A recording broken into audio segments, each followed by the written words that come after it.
Assalamualaikum warahmatullahi wabarakatuh. Waalaikumsalam warahmatullahi wabarakatuh. Innal hamdalillah wassalatu wassalamu ala Rasulillah wa ala alihi wa sahbihi wa mawala. Wala haula wala quwwata illa billah. Subhanaka la ilma lana illa ma 'allamtana innaka antal alimul hakim. Amma ba'du. Saudaraku yang dirahmati oleh Allah Subhanahu wa taala, ada satu istilah yang selalu diributkan di masyarakat, yaitu istilah sunnah. Yang sunnah ini selalu dikaitkan dengan bawaan dari bid'ah. Bagaimana sesungguhnya kata sunnah itu berproses? Kata sunnah ini bisa ada dalam hadis, bisa ada dalam Al-Quran, bisa sunnah menurut ilmu hadis. Kata-kata sunnah ini di dalam beberapa tempat itu memiliki makna dan maksud beda-beda sesungguhnya.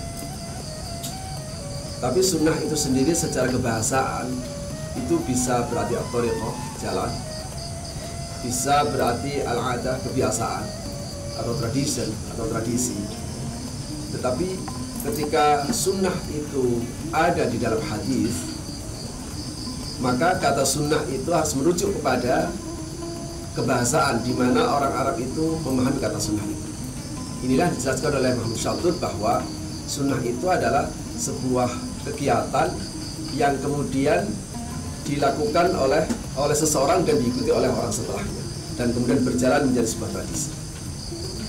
Karena itu ketika kita membaca hadis man sanna fil Islam sunnatan hasanah misalnya, maka yang dimaksudkan di situ adalah barang siapa yang memberikan contoh. Nah, contoh ini adalah satu kegiatan yang kemudian diikuti oleh orang setelahnya. Maka prinsipnya adalah kalau itu baik, hasanah, falahu ajruha. Dia akan mendapatkan pahalanya. Bukan hanya dia, tapi juga akan mendapatkan pahala dari orang yang menirunya. Begitu juga man sanna fil Islam sunnatan sayyatan fa'alaihi rizruha. Barang siapa yang membuat sunnah, membuat contoh yang buruk, maka dia berdosa dan dia juga menanggung dosa dari orang yang meniru sunnah itu. Inilah sunnah yang ada dalam hadis. Begitu juga alaikum bisunnati wa sunnatul khulafair rasyidin misalnya. Kamu selalu dalam sunnahku dan sunnah khulafair rasyidin. Sementara kata sunnah di dalam Al-Quran kita temukan misalnya sunnatullah, sunnatul awwalin, sunnatul qad arsalna qablaka min rusulina dan sebagainya. Kata-kata sunnah ini di dalam Al-Quran itu berbeda dengan hadis. Kenapa? Karena sunnatullah ini di dalam Al-Quran itu adalah kebiasaan Allah di dalam memperlakukan masyarakat. Apa maksudnya? Sunnatullah itu secara sederhana bisa kita katakan hukum Allah yang berlaku di dalam sebuah masyarakat. Sehingga ketika Allah memperlakukan masyarakat seperti apa? Apakah menggunakan kebenaran akidah atau kebenaran perilaku? Nah, disinilah kemudian kita akan confuse dalam pikiran seseorang. Sesungguhnya Allah memperlakukan manusia atau hambanya di dunia ini tidak dengan mempertimbangkan kebenaran akidah, tapi dengan mempertimbangkan kebenaran perilaku. Apa artinya? Ketika perilaku masyarakat itu baik, maka Allah pun juga akan memberikan rahmat dan keberkahannya. Kalau masyarakat itu buruk, Allah pun juga akan menarik keberkahan dan rahmatnya itu diganti dengan adab. Terserah apakah akidahnya benar atau salah. Itu sunnatullah di dalam Al-Quran.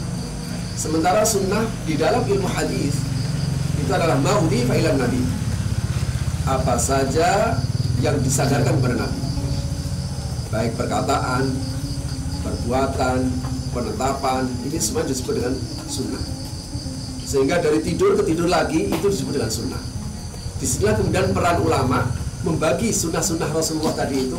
Ada yang masuk kategori wajib, ada yang masuk kategori sunnah, ada yang masuk kategori mubah. Meskipun hadis itu bentuknya adalah perintah misalnya. Karena itu sunnah di dalam hukum Islam itu ma yusabu fa'iluhu wa yu'aqabu tarikuhu. Sunnah adalah sesuatu yang apabila dilakukan dia dapat pahala, yang apabila ditinggalkan dia tidak berdosa. Pertanyaannya, bid'ah ini lawan dari sunnah mana? Seringkali yang kita ributkan itu bukan sekarang memang ada, kita harus menghidupkan sunnah. Ternyata ketika dicek, isinya adalah sholat duha, isinya adalah baca Al-Quran, isinya adalah bersedekah, isinya adalah puasa Senin Kemis, dan lain sebagainya. Tentu saja ini baik, tapi ini bukan yang dimasukkan sunnah. Kenapa? Karena ini adalah hukum sunnah. Artinya, kalau kita tidak melakukan, itu tidak ada masalah. Persoalannya adalah apa yang harus kita sunnah, yang harus kita hidupkan. Mari kita lihat bagaimana dalam sebuah hadis. Rasulullah pernah menyatakan, Ja'al Islamu ghariban. Islam itu datang dalam keadaan asing, karena datang dalam sebuah masyarakat yang rusak. Tapi wasayaudu ghariban, suatu saat Islam akan datang kembali menjadi asing. Tubalil ghuraba. Berbahagialah bagi orang-orang asing itu, kata Rasulullah. Siapa orang-orang asing itu?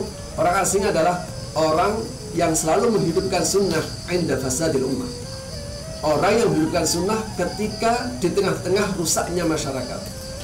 Bagaimana kita mengidentifikasi rusaknya sebuah umat? Tentu saja dari perilaku. Nah, karena itu kalau kita yang dimaksudkan menghidupkan sunnah adalah hidupkanlah sunnah untuk saling menghormati sesama. Hidupkanlah sunnah untuk memuliakan sesama. Hidupkanlah sunnah untuk memberikan kepedulian kepada sesama. Bagaimana mungkin kita melaksanakan ibadah-ibadah sunnah sementara kita tidak pernah memasukkan idkhalus surur fi qulubil mu'minin, memasukkan kebahagiaan di dalam lubuk hati seorang mukmin. Nah, ini adalah sunnah yang jelas yang dicontohkan Rasulullah. Karena begitu, bid'ah itu sesungguhnya bukan sesuatu yang baru, tetapi sesuatu yang mengada-ada di dalam agama. Karena itu Ibnu Rajab menyatakan bahwa yang kemudian menjadi lawan dari sunnah itu ada lawan dari sunnah kemudian menjadi bid'ah, itu adalah sunnah-sunnah yang disepakati oleh para ulama dengan sunnah yang wajib. Misalnya sholat maghrib 3 rakaat, kok ada 4 rakaat, itu bid'ah, ditolak.